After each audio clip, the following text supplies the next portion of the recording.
Sumasa atin na mga kapatid ang biyaya at kapayapaan na mula sa ating Diyos na ating Ama at sa ating Panginoong Kristo.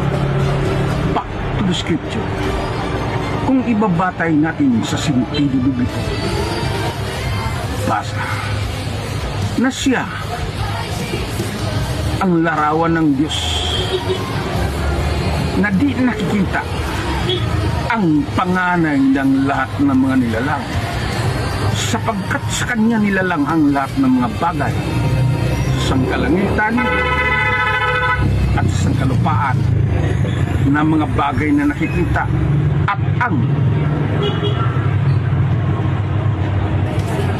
mga bagay na hindi nakikita, maging ang mga luklukan o mga pagsakop o mga pamunuan o mga kapangyarihan.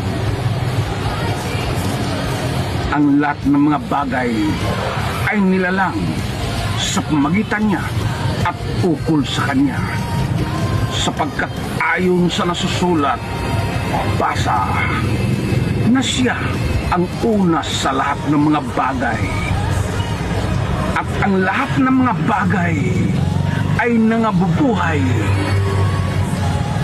dahil sa kanya. Ayon sa nasusulat, basa